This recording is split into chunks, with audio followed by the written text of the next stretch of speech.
What's up, my beautiful people? So listen, as I'm driving hands-free,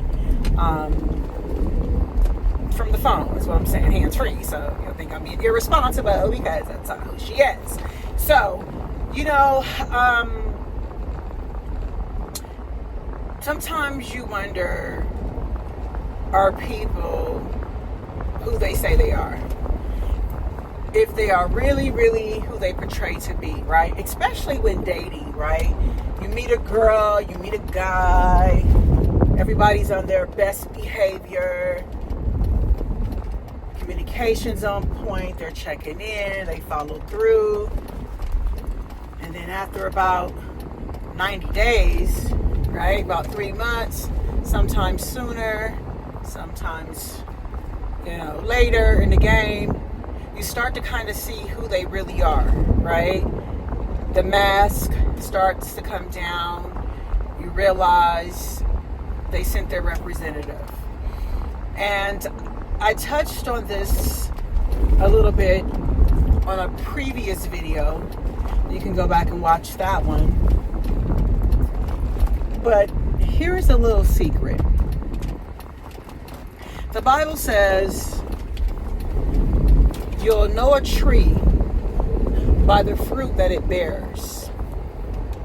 You'll know a tree by the fruit that it bears.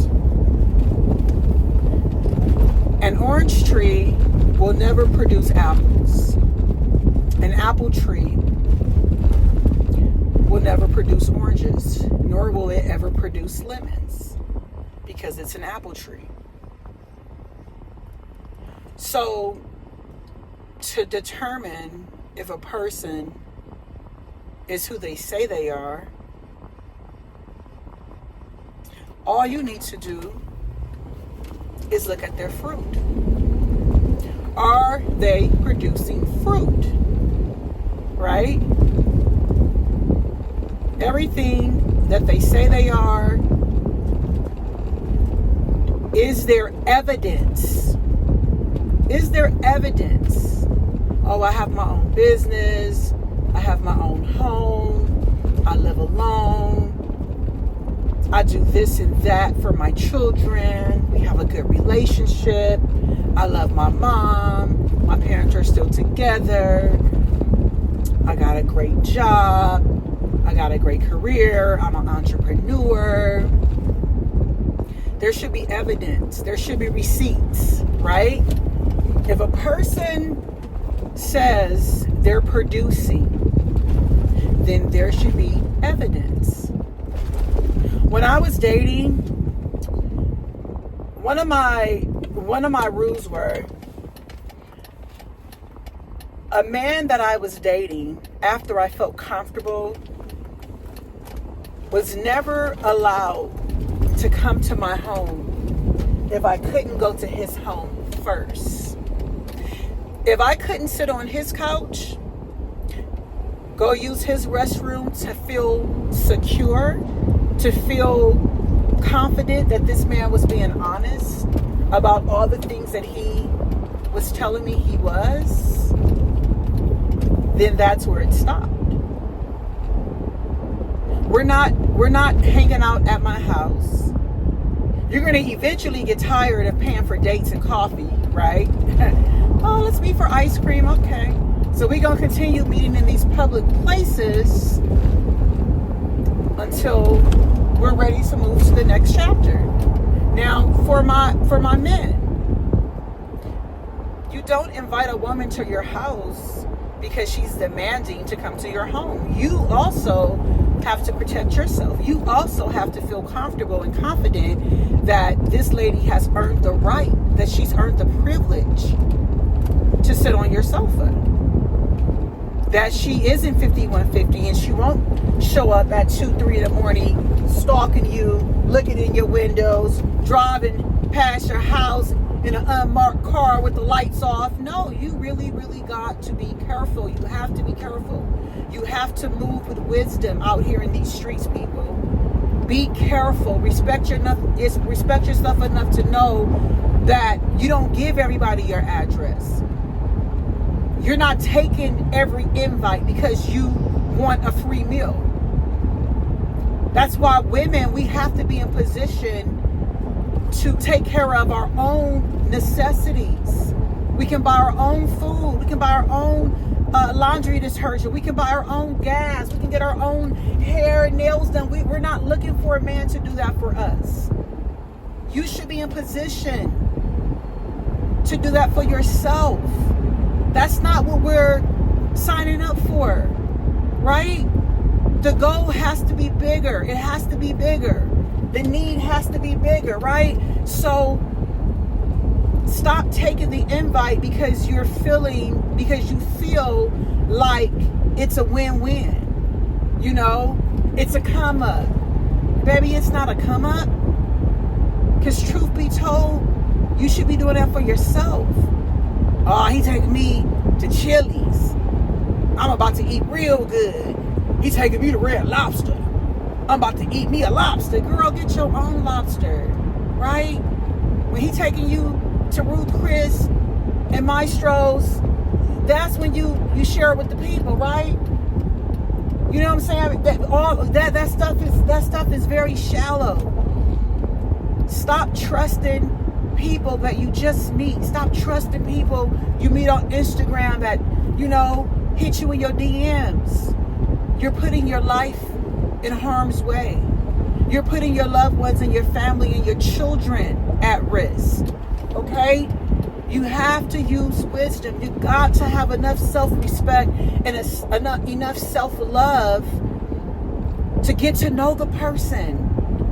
It takes time getting to know someone. Even after a year, 2 years, 10 years, 20 years, you're still learning a person because we evolve. We're constantly evolving. We're changing. Life will change you, right? So take time when getting to know people. Stop being so quick to believe everything they tell you. Everything glitter isn't gold, baby. Be careful. Be careful of the wolves in sheep clothing. Because he told you he got a house out in blah, blah, blah. Because he told you he owned, a Fortune 500 company. Where is the fruit? You will know a tree by the fruit that it bears. So if this woman or if this man isn't producing fruit, if they're asking you for money, if you're paying for the dates, if you're driving your car, but yet they have all these great things in the works, right? They have all these irons in the fire.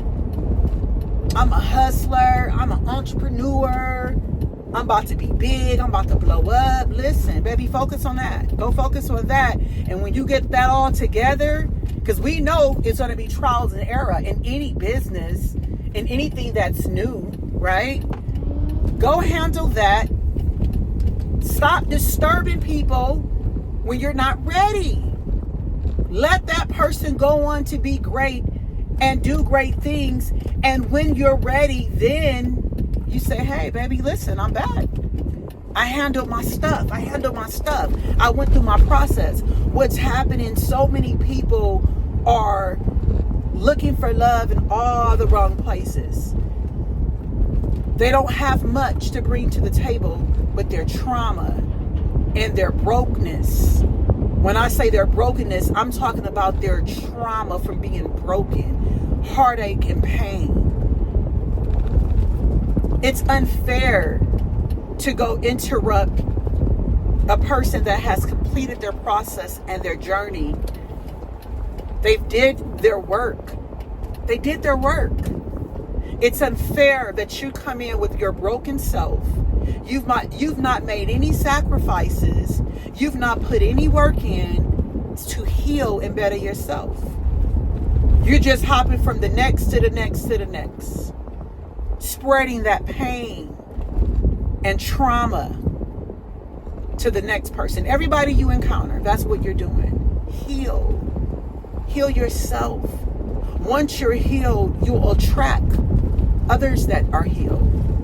And then you blossom and you grow together. We have to stop believing everything a woman tells us. We have to stop believing everything a man tells us, right? It works both ways. You will know a tree by the fruit that it bears. If he's a great father, you'll see that he's a great father. He's intentional about spending time with his children, regardless if him and the mother are not together, regardless if they're not even cordial. Because that's not going to stop him from being a good father. He is still going to make his children a priority. If she's a good mother, you'll see that she's a good mother. Period. Period. Because when you're good, you're just good. And you can't fake being good. Well, you can, but it's not going to last. Eventually, you're going to get comfortable. The mask is going to come down. And you're going to see the true value of that person. Right? So, again, be watchful. Be observant. Stop believing everything a person tells you. Do your homework. Do your research. You deserve it to yourself to do your own investigation. To see if what they're saying, I don't care what they post on Instagram. Do you know 98% of posts are fake and fraud? They're doing that for the likes. They're trying to build their audience. And they're using you. And you're believing what they tell you. So remember, you'll know a tree by the fruit that it bears. It's only going to produce that fruit. Okay? Stop trusting and believing everything someone tells you. Okay? Give yourself the respect to do better. I love you. Until next time.